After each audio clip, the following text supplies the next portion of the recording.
시작 외우겠습니다. 시작. 스스로 숨기지 말라. 하나님은 신령임을 다시 아니하시나니 사람이 무엇을 심든지 그대로 누리라. 갈라디아서 6장 7절 말씀입니다. 할렐루야. 감사합니다. 여러분들께서 무엇을 심든지 하나님께서 그대로 걷게 해주실 것을 믿으시기 바랍니다. 자, 여러분 지난주에 우리 요셉의 구덩이를 좀 살펴보았습니다. 우리 요셉을 살펴보았고요. 종살이를 했고 정말 어려운 환경 속에 있었지만 큰 꿈을 가졌기에 성공했던 요셉 이야기를 여러분들과 함께 나누었습니다. 생사를 주관한다던 정말 무섭기만 하던 그 바로 왕 앞에 가서도 그 꿈 해몽을 하고 그래서 그를 통하여서 하나님이 그를 총리 대신으로 삼았던 정말 주저함이 없이 꿈을 가지고서 살았던 정말 구김이 없이 살았던 긍정적인 자아상을 가지고 살았던 요셉이 있었습니다. 그러나 세상에는요 꼭 이런 사람들만 있는 것이 아니지요. 세상에는 정말 힘들고 어려운 사람들도 참 많이 살고 있습니다. 여러분 어떤 사람의 독백을 한번 들어보시겠습니까? 꿈도 약하고요. 이렇다 할 배경도 없고 내게 도와줄 만한 사람도 없습니다. 사람들의 인정도 별로 받지 못하고 그렇게 자라왔었습니다. 그저 사람들이 이런 칭찬을 좀 했었죠. 성실하다, 착실하다는 말은 좀 듣고 살았었습니다. 그렇지만요. 근데 뭐요? 딱히 되는 일도 없고 안 되는 일도 없습니다. 그러다 보니 그저 이렇게 살아도 그만이고 저렇게 살아도 그만이에요. 그래서 그저 무력감에 빠져 살고 있었죠. 남들은 다 잘 되는 것 같은데 나만 지지리도 궁상을 떠는 듯 싶었었죠. 저 사람들 저렇게 잘 나가는데 나는 뭐 하고 있는지 모르겠습니다. 이렇게 비교하다 보니까요 자꾸 열등감이 스물스물 피어오르는 것 같더라고요. 그런데요 기가 막히죠. 교회가 아닌 세상을 바라보니까요 더 위로를 받더라고요. 교회 다니면서 교회를 다니니까 뭐 이렇게 해라 저렇게 해라 하는 것도 많은데요 세상을 바라보니까요 세상 사람들이 다 나처럼 그렇게 힘들고 어렵게 살더라고요. 나만 열등의식에 빠져서 사는 것이 아닌 것 같습니다. 그래서 너무나도 위로를 받고 삽니다. 저 사람들 보십시오. 저 사람들 다 똑같이 어려운 구석들이 있고 다 똑같이 힘들지만 그러나 내숭입니다. 내숭. 하나도 힘들지 않은 척 어렵지 않은 척 살고 있지만 천만에요 라고 이렇게 이야기하는 사람들의 이야기를 여러분들께서는 쉽게 들으실 수가 있습니다. 여러분 이민 와서 살다 보니까요 이 생소한 땅에 살면서 우리 영어도 잘 되지 않지요. 또 문화도 다릅니다. 더군다나 피부 색깔도 다른 사람들하고 우리가 만나야 되니까 여간 스트레스가 쌓이는 것이 아닙니다. 그때마다 우리는 자아상실이나 또는 열등의식을 갖게 됩니다. 한국이라면 이렇게 살지 않을 텐데, 한국이라면 이렇게 살 텐데 왜 내 삶은 이렇게 어렵고 힘들까? 라는 그런 생각이 들게 마련입니다. 삶에 더 이상 의미가 없습니다. 더 이상 이런 식으로 살 바에는 죽는 것이 낫겠다라는 생각도 듭니다. 여러분은 어떠십니까? 여러분 최근 뉴스에 행복전도사 자살이라는 그런 뉴스 기사 보셨습니까? 혹시 그분의 강의도 들어보신 적이 있으십니까? 방송마다 잡지마다 나와서 행복에 관한 강의를 했던 분입니다.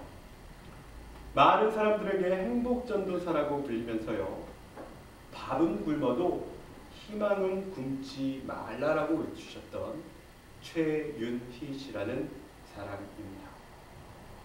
여성의 행복과 희망을 주제로 많은 강연을 했고요. 그리고 행복에 관한 책도 20여 권 이상 그렇게 저술했던 분입니다. 오늘 이 자리에서 고인에 대한 죽음을 매도하려는 이야기가 아닙니다. 그런데 그 행복전도사라고 외쳤던 그분에게도 남에게 알릴 수 없었던 자신만이 가지고 있었던 고통스러운 일이 있었습니다. 그것은 바로 루푸스라는 병에 걸려 있었던 것입니다. 그리고 그 고통 때문에 더 이상 견디지 못해서 남편과 더불어서 동반 자살을 했던 것입니다. 사람들은 그녀의 자살 소식을 듣고서 너무나도 깜짝 놀랐습니다. 여러분 한번 보여주실까요? 고인의 죽음에 대해서 안타깝게 생각하는 사람들도 있었지만 그렇게 사람들 앞에서 행복하자고, 여러분 저 얼굴의 모습이 보이십니까? 그렇게 외쳤던 그분이 죽었습니다. 사람들도 이렇게 비웃기 시작했습니다. 그거 봐라, 너도 별 수 없지 않냐? 라고 그렇게 말하는 사람도 있습니다. 여러분 또 다른 신문 기사를 봅니다. 한국 자살자 수 10만 명당 올해 38명이 자살했답니다. 세계 1위입니다. 한국인의 15%가, 전체 국민의 15%가 자살을 고민 중에 있다고 그렇게 이야기했습니다. 여러분 그러나 그때 정말 내가 자포자기하고 죽고 싶은 심정이 들 때, 홧김이라도 모든 것을 때려 치우고 싶을 때 여러분이시라면 어떻게 하시겠습니까? 저는 옛날 한국에 있을 때요, 생명의 전화 상담원으로 자원봉사를 한 적이 있었습니다. 여러분 자원봉사자가 되려면 1년 동안 상담 교육을 받고요. 그리고 병원에서 온콜 하시는 것처럼 하룻밤을 지새면서 전화 걸려오는 그 전화를 받습니다. 그런데 많은 사람들이 자살 직전에 있는 그 사람들이 자살 의지를 다른 사람에게 분명히 알리고 싶다라고 그렇게 이야기를 합니다. 그래서 전화를 한답니다. 전화를 하는데 먼저는 가까운 친지나 친구들에게 연락을 합니다. 그런데 그 사람들이 도무지 도통 연락이 안 됩니다. 그래서 마지막으로 전화를 하는 곳이 혹시 생명의 전화를 알고 있다면 거기에 전화를 하는 것입니다. 그런데 너무나도 자기 혼자 있는 시간들이 너무나도 오래되었기에 이제는 전화를 들어도 전화를 걸 사람조차 없다라고 하소연하는 것이 자살하기 전에 있었던 모든 사람들의 고백입니다. 이렇게 힘들고 어려운 마음의 심정을 가지고 있는 사람들이 세상에는 너무나도 많습니다. 그런데 성경에서도 똑같이 이런 심정에 있었던 사람이 있었습니다. 여러분이 잘 아시는 모세라는 사람이었습니다. 여러분이 모세가 애굽에서 백성들을 이끌고 영화를 보시면, 그 10계를 보시면 정말 홍해 앞에서 홍해를 가르는 멋있는 그 장면들만을 상상하실지 모르겠습니다. 한 번 더 보여주시겠습니까?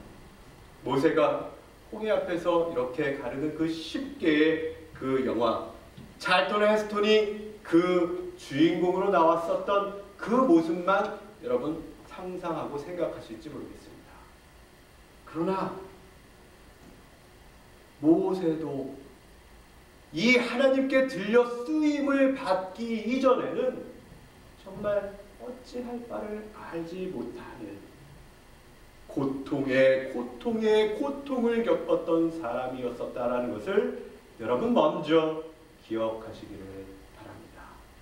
정말 그도 자아상실로 열등의식으로 고통받고 고통받았던 사람임을 기억하시기를 바랍니다.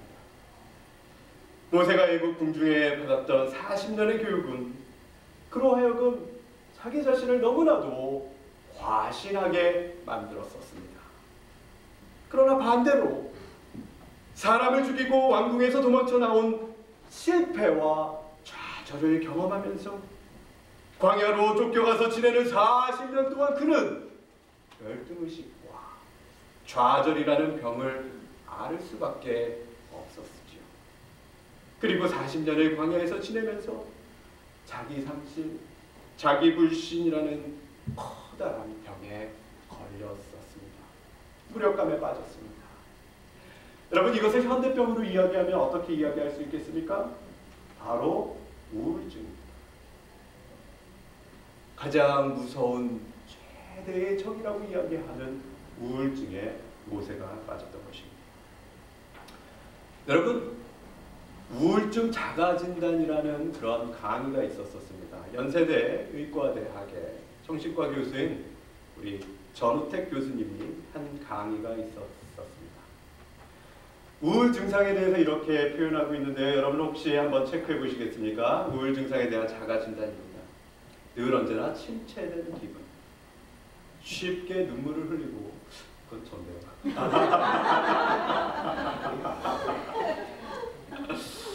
모든 일에 의욕이 없고요. 자신과 주변 환경, 미래에 대하여 부정적인 생각만을 하고요.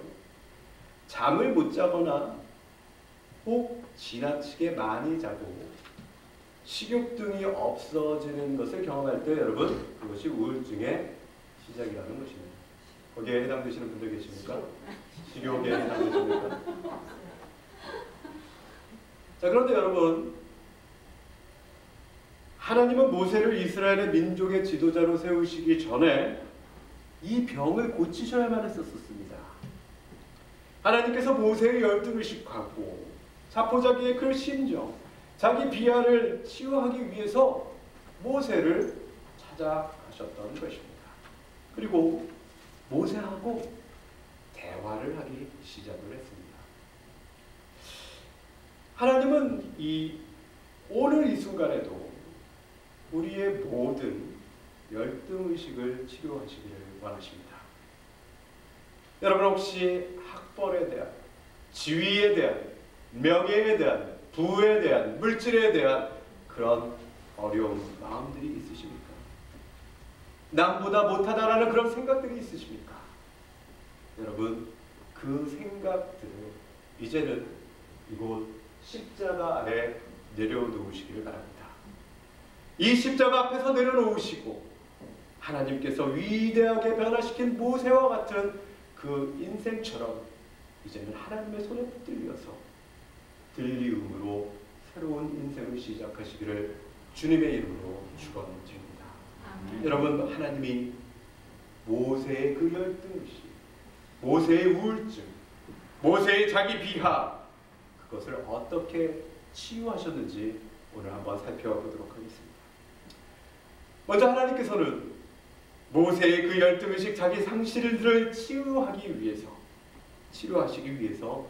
그의 문제를 드러내셨습니다.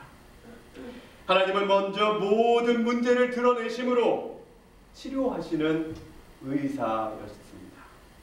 여러분, 병원에 가보십시오. 의사가 먼저 우리 환자가 왔을 때 어떡합니까? 대화합니다. 어떻게 오셨습니까? 무엇 때문에 고민이 많으십니까? 어떻게 그런 병을 얻게 되셨습니까? 라고 자기가 가지고 있는 자기 말로 그 병을 설명하게 그렇게 이야기를 합니다. 그리고 내가 어디가 아픈지, 여기가 아픈지 저기가 아픈지 눌러가면서도 설명하게 그렇게 의사는 말합니다. 마찬가지로 의사가 수술하기 위해서 환자의 상처를 드러내는 것처럼 하나님은 모세와의 대화를 통해서 그의 치부를 드러내십니다.